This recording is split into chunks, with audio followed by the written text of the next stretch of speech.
एक जंगल में एक सुनहरा हिरन अपने 500 साथियों के साथ रहता था। उसके सींग चांदी की तरह सफेद, पूंछ याक की तरह और शरीर एक बछड़े के समान था। वह जंगल जिस राज्य में था, उसके राजा को हिरन का मांस बहुत पसंद था। वह राजा प्रतिदिन अपने सैनिकों के साथ शिकार के लिए जाता और एक हिरन मारकर अपने भोजन के लिए लाता था। सभी लोग राजा की इस आदत से परेशान थे।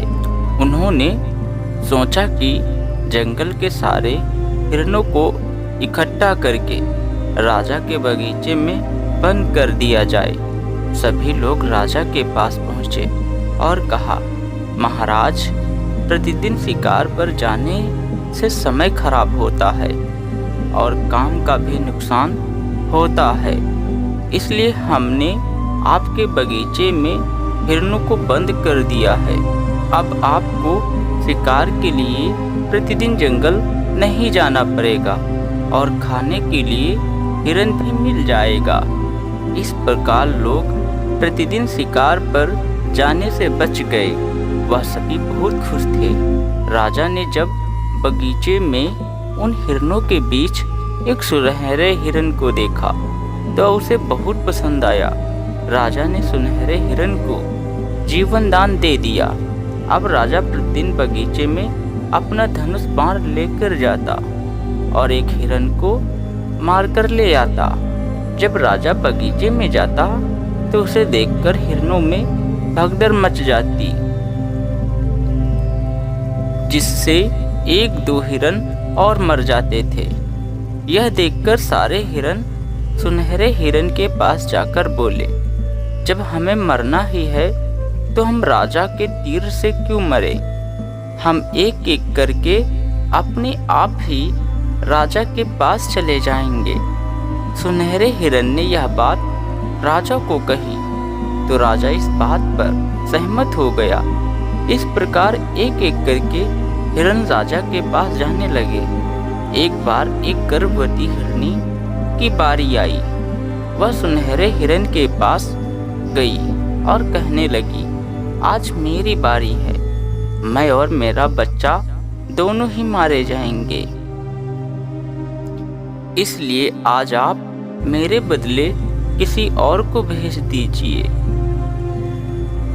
सुनहरे हिरन ने उससे कहा, जाओ तुम आराम करो, और वह खुद ही राजा के पास चला गया। राजा ने उसको देखकर कहा, हमने तो तुम्हें जीवन दान दिया है, फिर तुम यहाँ क्यों आए हो? सुनहरे हिरन ने उत्तर दिया, महाराज, आप बुरा न माने, आज एक गर्भवती हिरनी की बारी थी। उसको और उसके बच्चे को बचाने के लिए मैंने अपना त्याग किया है। राजा ने कहा, मेरे प्यारे हिरन, मैंने आज तक इतना दयालु हिरन कहीं नहीं देखा। मैं तुम्हारी इस दयालुता पर प्रसन्न हूँ। मैं गर्भवती हिरनी को भी जीवन दान देता हूँ। हिरन बोला, महाराज, हिरन तो जंगल में भी हैं। राजा बोला, मेरे प्यारे हिरन, मैं जंगल के सारे हिरनों को भी जीवन दान देता हूँ। सुनहरा हिरन बोला, क्या आप केवल हिरनों को या अन्य सभी जंगली जानवरों को भी जीवन दान देंगे? राजा बोला, मैं सभी जानवरों को जीवन दान देता हूँ। हिरन बोला, क्या पक्षियों को भी?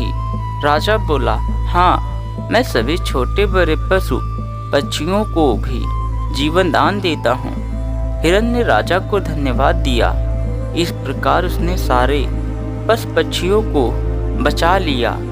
तब वे राजा के बगीचे से जंगल में चले गए और आजाद होकर खुशी से रहने लगे।